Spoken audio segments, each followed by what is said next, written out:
All right, everybody, thanks for tuning in. My name is B Diz, the Rockstar. I am Werds Illah. Mr. 4.0 here. And we are talking about Power Season 6, Episode 5, entitled King's Gambit. The show opens, the music is the original. Yes. We are not going to mention this again No. unless it changes. That's it. We see Tariq's scratched face. He's at campus and he's playing chess with Effie. Yes, we finally found the name, guys. It just came out of the sky. We actually found the name when we were trying to find someone else's. Yeah. Tariq gets a text from Vic saying that double the product and homework is due tonight. Basically, him and her are playing, and she's basically trying to say that he's not doing it right. He's saying he's not, gets that text, and you can see the look on his face. She's like, well, is there something you need to take? And so she walks out, and as she's walking out, somebody that says unknown is just saying that she thinks that the supplier is out of product, so she'll keep an eye out. Next scene, we have Ghost and Ramona and Tate. Ghost tells them that he is stepping out of the campaign. Yes. Yeah. Because basically all the other activities he got going on. So I believe that's probably why he stepped out. Ramona tries to tell Ghost to reconsider being in the campaign, and then what he just said, like, well, there's so much stuff going on, and he basically steps out and tells Tate, like, hey, you're the one that's running for the campaign, so you should be, And he's Tate, of course, rebels in that. He's like, yeah, of course, I'm the candidate. Everybody knows that it was my call. She's basically trying to tell him, if you want people to stop believing that you're the guy in the orange jumpsuit or whatever, you should just tell them yourself. Next scene, we go to the Department of Justice where Rodriguez and Sax are talking, and they're talking about basically, it's like, these people that just even know Ghost is the reason why they're dead. And then there's the part where she wants Sax to step close and kind of reenact how close Angie and Ghost were during the shooting. Yeah, and she finally actually believes that he was not the killer. Yeah. But that dumbass Sax is still trying to throw Ghost into the equation, but it's nothing to throw in because he didn't do it. Next scene, we have Tommy and Tasha in Tommy's car, and they're talking while they're smoking some pot. Of course. It's their usual scene that they have where they discuss their issues or things that are going on and smoke a blunt while they're doing so. Sasha is talking to Tommy about the daycare and how expenses and overhead, like how she needs some money. He tries to give her some money. She was like, no, it's not going to last long. Oh, Why don't you let me clean it? Yeah, basically. And he was like, no, I'm not doing that. Told her I can't do that no more. Ever since you haven't been with Keisha, she's good, she's down.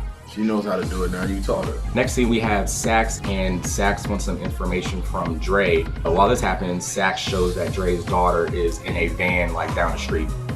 Yeah. Fucked up. And he was like, this is some slave shit that y'all are doing. Dre is really good at selling how upset he is. Of course, daughter. man. Like, Oh, and you see he's back to his old dressing ways, right? Yeah. Dre's dressing. Dre's dressing is back. Back, guys. Dre gives some info about Tommy and the drugs, and Sax gets a text from Warner saying he wants to meet him like now. Right now. Yep. Sax meets Warner, and he talks about the raid that happened and about how Sax had a bunch of agents go into the witnesses spot, like right after Ghost and Dre left. And Warner's like, hey, you said that Ghost was going to kill her. And that's not what happened. Well, what are you saying about this money? How did that even happen? Because she didn't say that to me. Because Sax is like, well, that's what she's doing. How did Ghost or Andre even figure out where she lived at? We go to the babysitting place, and Tasha is babysitting a kid after hours. Like, they're already supposed to be closed. Like a couple hours, yeah. They said 2 hours, and the baby mom shows up. She has blue hair, and she's annoying. She's a dancer. She doesn't have the money for the late fees, basically. So she's trying to coerce her to not give her those late fees. She's like, no, you'll pay double, basically. Once Tasha is leaving the daycare, she is approached by a man that seems really sketch, and he tells her that he needs to get paid from her, otherwise her daycare is going to be in flames. Yeah, because basically he said 4 bands. Yeah, that's his block. You know how it is in the game. You don't open up anything unless you talk to the person that runs that block. She know that. She just being stupid. Next scene, Dre and Ghost, they're at Ghost's club, and they're talking, and Ghost is basically explaining how he's not really doing business with Jason anymore, and how he doesn't fuck with Tommy anymore. And he's telling him, like, well, what was Jason even here for? He's like, well, he was trying to make me be his distro, and I didn't want to do it. I told him to find somebody else. And Dre basically tries to say that he would do it. He's like, no, you can't. And then he basically explains to him in layman's terms, because Dre's a fucking idiot for even thinking this. He's like, no, man, you're working with the feds. Like, what would that make sense for? Next scene, we have Proc and Benny talking. They're having a drink, and there is a ring at the door. It's Warner and Sax. who kind of like just let themselves in, and they're talking for a little bit, and Sax says that he has to take a piss. Double checks to make sure, like, is it okay if, like, you can do it right here if you want. Yeah. So you're gonna block me if I don't? Okay, well then fine, it's at the end of the hallway or whatever. Yeah, pretty much. And then on his way to the bathroom, he swipes the illegal wire on the book bag. Next we have Tariq, which looks like he's somewhere on campus. He is in a room with like projections and stuff, and he gets a duffel bag from the ceiling, and it looks like he has some work, and he's trying to, I guess, thin it out. I guess you would say stretch it. He's trying to stretch it, and then the girl, what's her name again? Effie's in the background watching him. Yeah, she sees him. She follows him into the actual room. Oh, I didn't see that part. Yeah, she was kind of like in the back. You couldn't really see her. And as he's putting the stuff on the projector, she's watching him as he's trying to cut baby Tylenol with the Oxycontin. Yeah. Next scene, we have Proc meeting with Ghost, and one of the first things he says is, "What the hell?" He didn't do it as good as Tommy would have. Yeah. It was pretty good. He's basically saying like, "Yo, what were you thinking, man? Like, you gonna let this girl get off? Like, come on, man. You should have done this a while back, and now you're paying her off. Like, you realize we're all connected here, basically. You go down, we all are. You have to kill her, basically. Yeah. The first time I've ever heard him actually condone killing. Proctor's fully on the other side. He tells Ghost, quoting, "Everything you have done will go public. Everything. It's either you or Maria." Oh, and Ghost said you can see yourself out. Basically, like, get the fuck out. Yeah. It's kind of continuing into this episode. Yeah, just keep that thing going. Oh, Ghost gets a text from Ramona saying, "Did you watch it? Tape bombed. He wants you back on. Will you meet for dinner?" Next, we have Tariq with Vincent.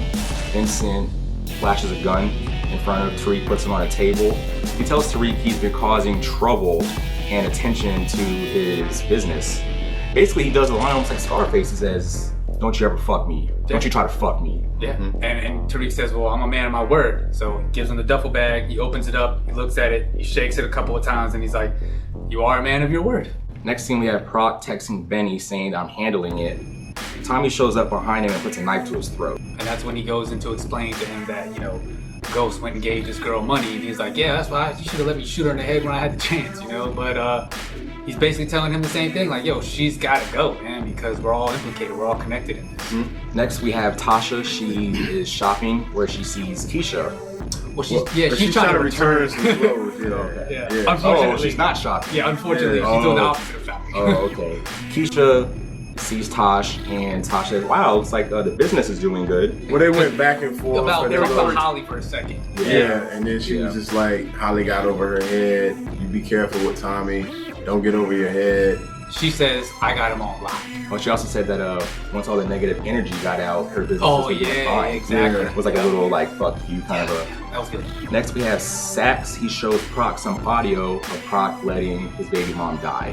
And he's like, "Oh, you had a basically an illegal wire on me, and you're thinking that this is gonna work or whatever." He's telling him, "Well, no, but what happens if your daughter finds out that you let her mother die?" Sax says that he'll let Proc go and let all this stuff go away if he tells who killed Angie. The plot thickens. Next we have Proc at home, and he tells Benny that he is fucked. Completely and utterly fucked. That's the quote. Pretty much. Proc tells Benny everything that happened with Lindsay dying. Benny says he knows a guy who knows a guy where they can get some fake IDs, and Proc doesn't like that idea. He's like, "No. It's too late for that." And he's basically saying, Benny's trying to say, "Well, let me do it. I'll take care of Tommy and Ghost. That'll get rid of this whole situation." He's like, "Yeah, but then you spend life in jail?" He's like, "No, I'll take care of it."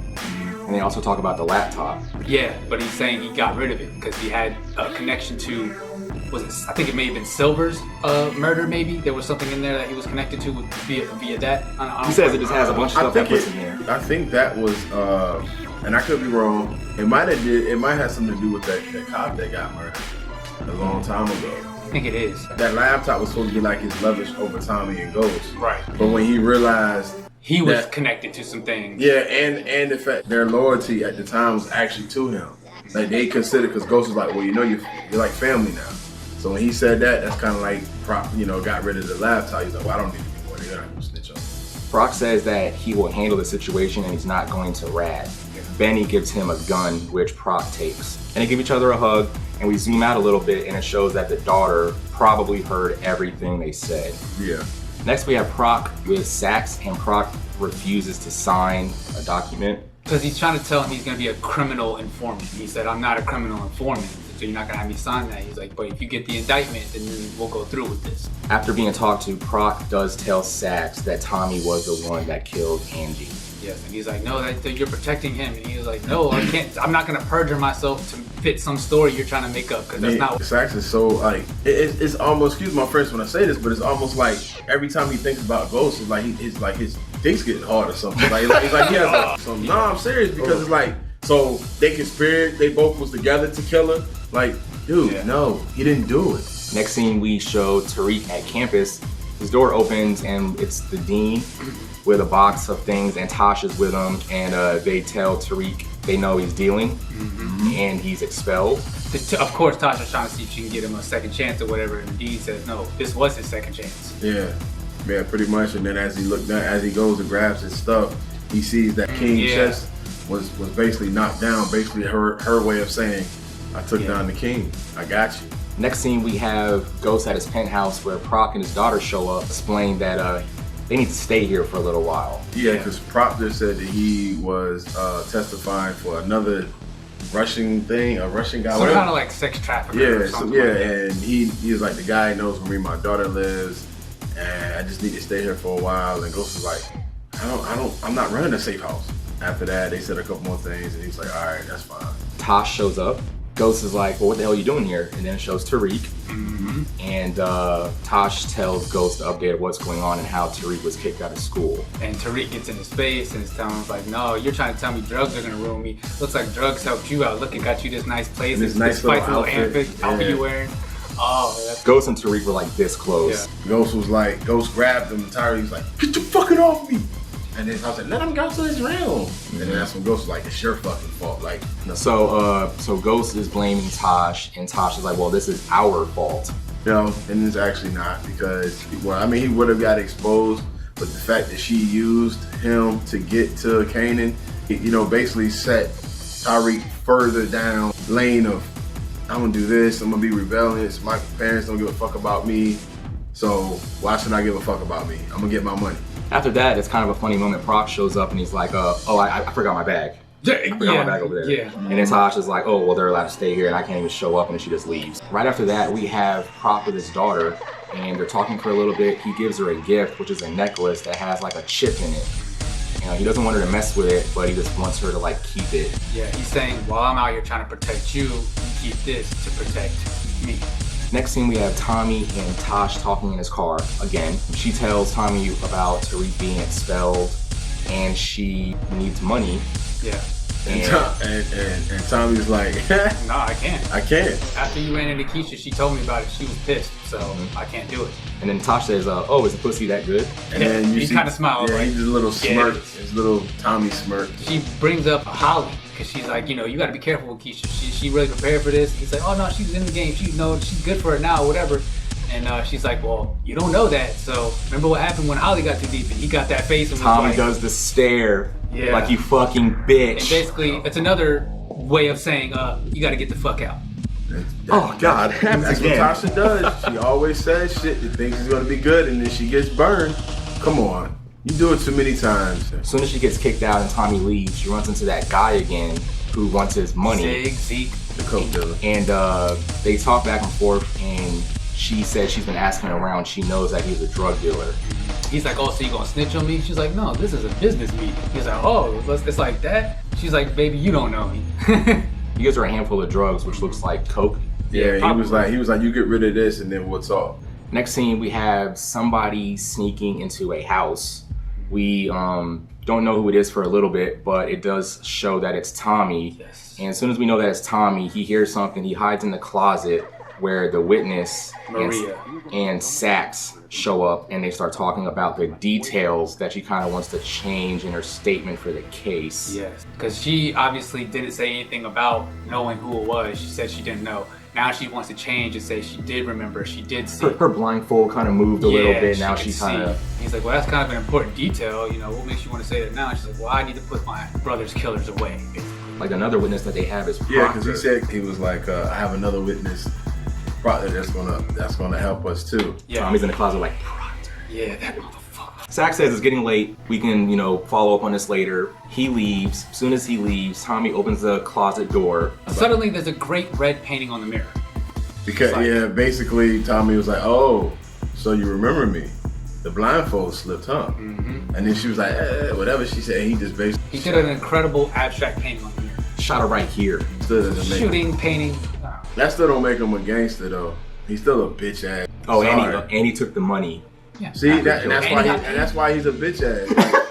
Like, next scene, we have Ramona and Ghost having dinner. They are talking about, the campaign. There's a little bit of flirting going on. On her behalf, actually, she's doing a little bit more flirting than he is. And he wants to know what's in it for her if Tate wins. It's basically she's saying this was like her chance for a clean slate. Yeah, she did her backstory as far as when the scandal came out with her husband. They wanted to let her go, and this was her opportunity. Yeah. When she saw this, she said she just jumped at it because it was her chance to start. She's like rubbing on his hand and stuff. Ghost asks if they can do this again sometime, and Ramona says, yeah. Next scene, we have Proc. He gets a phone call from Charlie, who is in the trunk, and one of Tommy's guys has him in there, and he has a gun. 2-Bit. Yeah, that's 2-Bit. His name. I think that's his name. 2-Bit. Yeah, 2-Bit. I believe so. Yeah, he's trying to ask him where he is. He says, well, I'm not home. I'm in my friend's house in Tribeca, but just hang tight. We're going to get this right or whatever. And that's when you see he's in the trunk, and then 2-Bit looks at him, and he's like, see, I told you where he is. He's like, yeah, but you're still a loose end. Oh, man. Yeah. Kills him. Next, we have Tariq getting a phone call from Tommy, and he explains about the product and what happened at school. He wants Tariq to leave the penthouse. Yes, because and right before door, that, 2-Bit called Tommy and tells him basically, look, I know where he is. He didn't give me an address. He's like, well, I know where it is. Gets the call from Tariq, tells him to leave the door unlocked because he's going to come in there and do some harmful things. As Tariq is getting ready to do it, he hears Proctor's daughter crying. And for that slight second, Tariq actually shows that he still has a heart. And the girl's in his sister's room too. Yeah, so he was like, you want to get some ice cream? She's like, I don't like ice cream. He was like, well, how about some hot chocolate with some, marshmallows and everything. Yep. Next scene, we have Tosh on the phone, and she's talking to someone about another business. The baby mama. Yeah, she's talking about the girl with the blue hair. The annoying one. Yeah. The pole dancer. Next, we have Proc on the phone with Benny about what happened to Charlie. And he was basically telling him, like, he's spooked. Can you go check an eye on him? I can't go see him right now. Benny was like, I'll take care of it. Tommy shows up. He has a big ass machine gun. Yes. And he says, you rat piece of shit. And just starts unloading on that motherfucker. Yo, he tore up that penthouse like, my God. And just for that right there, Ghost should put a bullet in that motherfucker head, man. You gonna shoot that man house up like that. I'll tell you, my only thing that made me mad about that scene is like, again, motherfuckers in shows and movies, man. He had all them bullets and he shot him in the leg one time. But that's why he's a bitch and he's not a real gangster. It's like he hit everything but Proc. Yeah. And he got lucky and hit him once. But it's all good. He had another clip. Yeah, Proc eventually gets shot in the leg, takes cover, kind of goes room by room, which Tommy is shooting up as he's kind of chasing him. He reloads his gun. Yeah, because Proctor's running around because he went to the room to see if his daughter was there. Exactly, yeah. And then when he realized she, wasn't there, he was scared. That's when he called her. And he's trying to tell her, hey, look, you need to go ahead and go to your Uncle Benny's house because it's more safer for you there. She's like, why? Are you going to come there later? And then he hears Tommy coming to the door. And he's like, no. And he's basically crying. He's just like, I love you, and I'm not gonna see you. Yeah, so he gets off the phone and he just stands up like he's just accepting what's gonna happen. He because Tommy said it was a good run. Tells Tommy that this isn't over, and then what happens after that? He gets unloaded on. Yeah, and Tommy was like, well, Tommy says this isn't over. Yeah, this is over. Tommy's Yeah, like, well, it is for you. And just shoots him up a whole bunch right in the chest. He gets shot a whole bunch right here. You guys went crazy when that shit happened. That was me. Ghost shows up to the witness's spot and she's dead. Already dead. And he picks up the little envelope that had the money in it that Tommy scored, after murdering. I'm sorry, making that beautiful painting. It looked like Tommy took the money and left the envelope to basically try to seem like Ghost came back and finished the job. So that's why Ghost took the envelope. I don't know if y'all caught that, but that's why why Ghost took the envelope. Little extra piece right there. Yep. Next we have Proc's daughter showing up to Benny's house, and he's selling it on his face that he knows something is wrong. Oh yeah, Yeah. he already knows. Yeah, Because he didn't know at first until she gave him a hug. Oh, and yeah. that's when he was like, that's when his whole face dropped. And then And you see him. Tariq's across the street, and he kind of nods at him. And Tariq is about to walk away when Vic and his people show up. Yep. And they're like, well, you know, get in the truck now. Yeah, we've been following you from the city. We know what's going on. Next, we go to the witness's place, which is now a crime scene because, you know, all the cops are there. Next, we have Sax and Rodriguez at Ghost's penthouse where Proc is dead. And they say that he's been dead for probably a few hours. Rodriguez says, I wonder what he was even doing here. Sax says, I don't know, just wrong place, wrong time, I guess. Yeah, and that's when Ghost basically comes in. He's like, what the fuck? Where's my son? Where's my son? They basically tell him that, you know, that Proctor's dead. And Also, he's trying to kill Ghost. Yeah, and it was like, who's This is the second person, basically. In your presence that has died, who's trying to kill you? And while they're asking if there's anyone that you know that will try to kill you, he is kind of processing the question, I guess. He gets a phone call. It's Tariq. Yep. Right after that, Tommy gets a text, and it's Tariq saying 911, can you meet me, and asks where. Tommy shows up like at a place that looks like a fair or like a carnival that's you know, closed down. Tommy sees Ghost. They say like a couple words to each other. That's basically pointing fingers at each other. Basically, Tommy was like, I knew that was you to set me up. And Ghost like, what the fuck are you talking about? I didn't set you up. And that's when Vincent came out. I was like, I set you up. Vincent basically is telling them he needs $2 million. You know what I mean? You guys, you have 24 hours. Your godson and your son has basically fucked up my integrity of my business. And that's when he's like, y'all have 24 hours to make this right. And Ghost was like, I know my son didn't sell $2 million, $2 million for profit. He was like, you're right, but it's interest. That's how the game goes, guys. So that is kind of foreshadowing that Tommy and Ghost might have to kind of squash their beef so they don't get killed by Vincent. You know? And so Tariq doesn't get killed. Tariq doesn't get killed, so they all don't get killed. They love their son. I get all of that, but I don't think I could Tom. I couldn't. I knew he was gonna say some shit. I couldn't team up with that dude, man. Like, man. you just shot up my crib. You already Super shot up my crib. Killed my girl. Like, really? I think Tommy just went and took the shit that Ghost did when he shot up Tommy's car and just took it to like 10,000. He was like, oh, you shot my car? Hey, how about I shoot your whole penthouse up? Super shot it up. And that is the end of the episode. Yeah. So guys, who has the power in this one? For me personally, I'm going with Tommy because he killed everybody. I think it's Vincent, because now Vincent is actually capitalizing what he said he was going to do in the beginning if Tarik ever fucked him or whatever. It's kind of funny. He So literally has the power over him. Like over Tommy and Ghost. very true. He kind of has the power over him. I mean, yeah, Vincent you're has- right. That is very true. I think Vincent has the power, in my personal opinion. What about you? I just said I think it's probably Vincent now. Okay. I was going to say it was Tommy, then when I just said it, I think Yeah. it's Vincent because he's kind of like He holding got the him all cards. holding the balance right now. Yeah, guys, that is the video. Let us know in the comments what you thought about the episode and what do you think could happen next. I am Beat is the Rockstar part of Super Obvious. I am Werds Illah. It's the 4.0. And we will see you guys in the next one. Peace. Motherfuckers! Shot his ass the fuck up! Bitch ass Tommy. Trying to get some heart, bitch ass Tommy. Anyways.